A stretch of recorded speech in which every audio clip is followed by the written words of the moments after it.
Hey Jerry, Daphne here. How are you doing? Okay, so let's get straight into this. You said you found this task one hard. Okay, let me try and help you here. Oh, tell you what, you don't need to write so much. What have you got here? 206. Okay, crazy. 180 and stop. Okay, because task two is more important. You get way more marks. Yeah, so start with this one. Do this one first. 40 minutes. And then do that one second. Yeah, really, really important. Many students run out of time.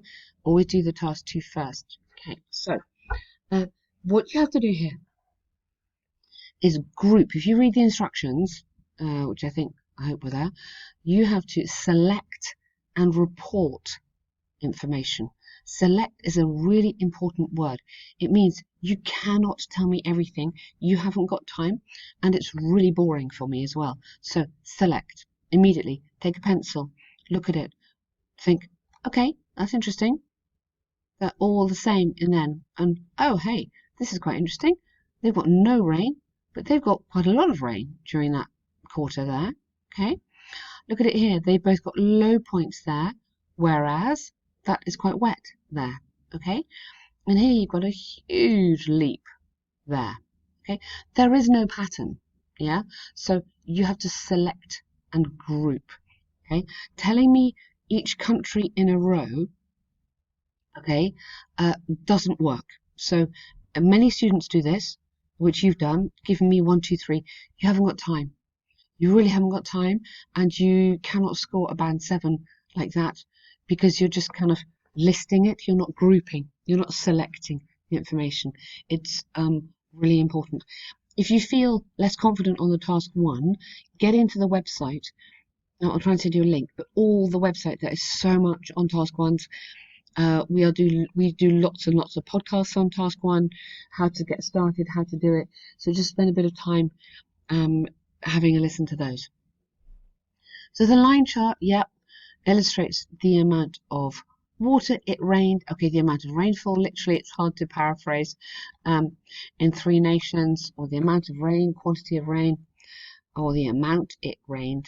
I mean, just amount it rained in 3 nations in 2018. Yep, okay. Overall, the weather in 3 countries varied frequently, good, throughout 12 months. In total, England had the largest amount of rain. That's okay. Excellent. Immaculate. That's perfect. Okay, but there's the other 2 countries. England was the country where the amount of rain changed the least. Okay, only in March. Yep. Only in March. Now, if you're starting with only in, and then you have to reverse your verb, did it drop? It's quite clever grammar. Only in did it drop to slightly under 100? Wow. Yeah, when it's the heaviest rain in a given year. Okay, that is lovely, Jerry. It's really nice. But so let's get the grouping. Yeah, starting from 120, volume of rain plummeted, good, before rocketing. Okay. Yes, it's fine. Yes, it's dynamic language, but it's a little bit overused before increasing dramatically. Might be better. 230 in the following month. Okay, yes, so here, yeah, so I mean, there's nothing wrong with this. It is totally accurate and lovely, but what we're not doing is selecting and grouping. And so that's what you need to be thinking of doing, okay? In terms of Wales, nearly half a year it rained, yeah. Okay, so do you see what I mean? So this would get you a 6.5, it's absolutely fine, it's a nice answer, but to get a higher grade, you need to group it. So,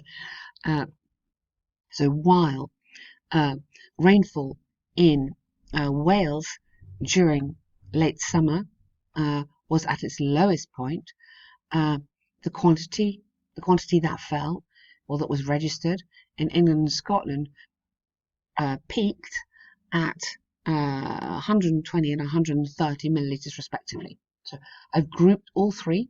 So in one sentence, I've done that bit. Yeah. Okay. Like at the beginning, you said, while the pattern varied between each country, all 3 countries experienced highest level, or almost their highest levels, or the peaks, in July. at a range of between 110 and 140, something like that. So this is what would get you a higher mark, but you've done a good answer, don't worry. Nowadays, a few people take their family with them abroad, so that not everyone, but a few. Is this positive or negative in your development, and to what extent? So there's two things you have to answer here. Whether the phenomenon of attending business meetings overseas accompanied by family members for every single time, every single time? No, nothing. Every single time is positive or not has been debatable. You don't need that since decades ago. Because it didn't really start decades ago. Has been increasingly debatable would be better. Increasingly debatable. I think that's a lot better. I like that. So we talked about it more than we used to. And it wouldn't be since decades, it would be for decades. Yeah? So what if you're not sure on since and for, avoid it. Personally, I firmly believe the downsides. Okay, here, the downsides. So this is this kind of sentence, be very, very careful about this. I'm actually going to underline it and go, watch out, but we're going to get it, whatever. Watch out for this kind of sentence. This is an empty sentence. You could use it in any IELTS essay, and the examiner will go, that isn't giving me anything. So the downsides, for example, missing school and causing distraction, yeah, far outnumber the advantages of having the whole family together.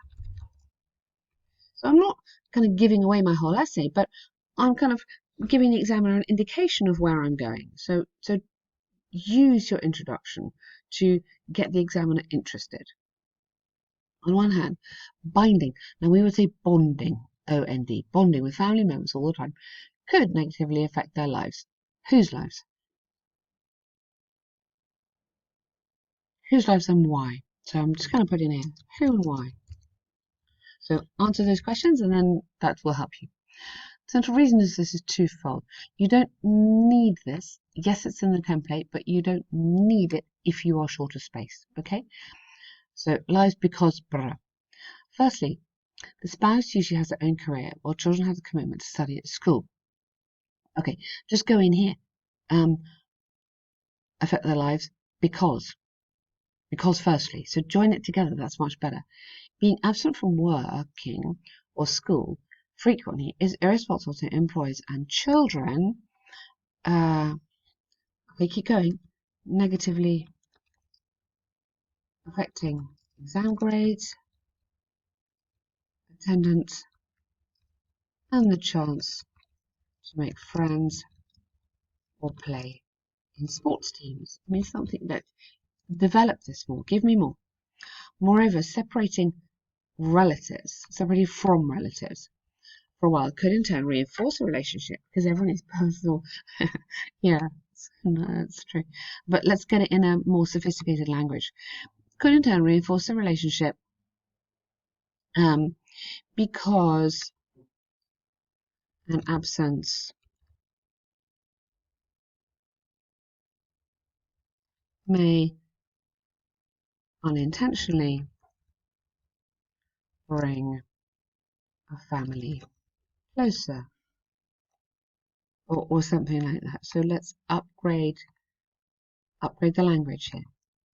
An investigation conducted by ANU, I don't know who they are, but so you might say a newspaper or TV company or something, illustrated that 50% of people are likely to love their family more than usual after a transient separation. Good,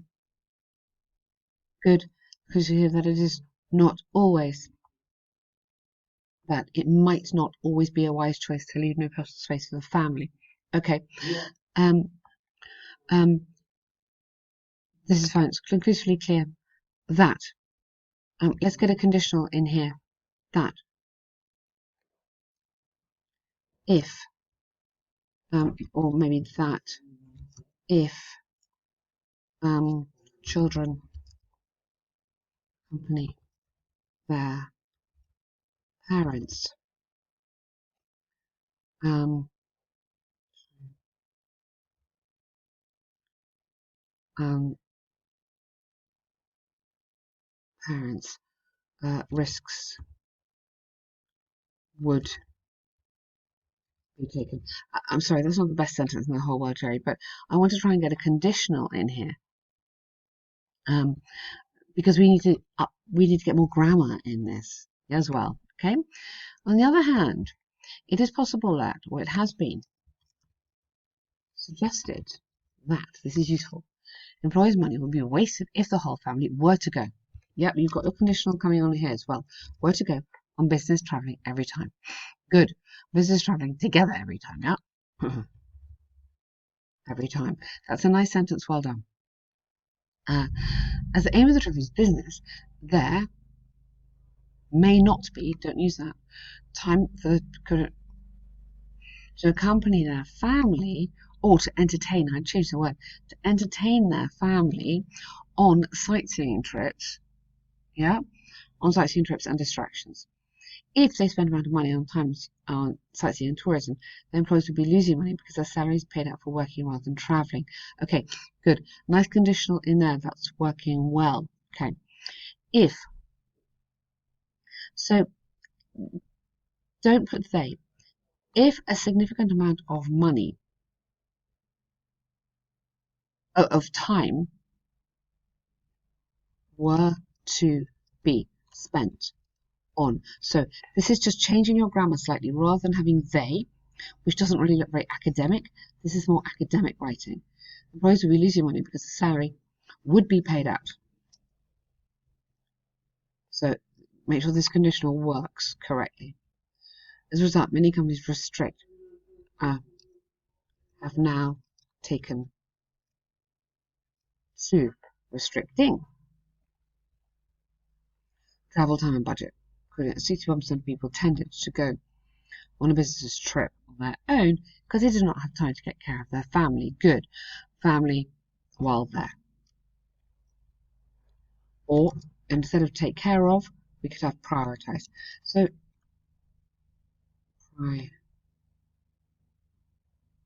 some of this is vocabulary, okay? Some of this is just being really, really careful on vocab. If you write here, take care of, think to yourself, is that really IELTS? Band 7? Maybe not. Okay, let's find a better word, research it, write it down, use it. It's not practical. And go back to your point. Practical or appropriate or an appropriate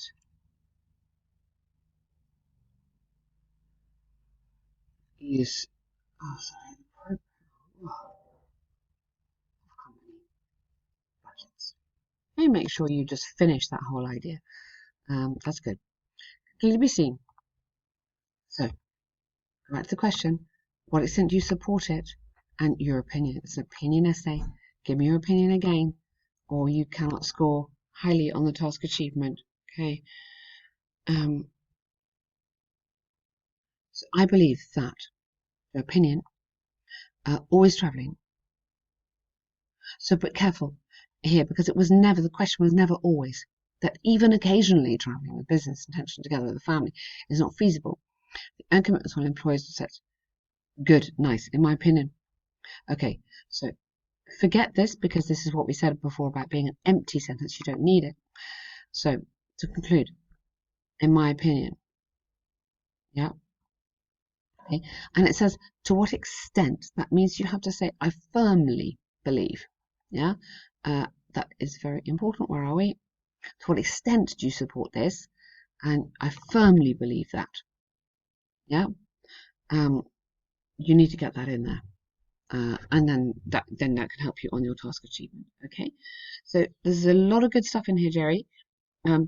Take a look at the task one stuff on the website and just have a little work on vocabulary. Let's try and really push this vocab up to another level. Okay, well done. Thank you very much.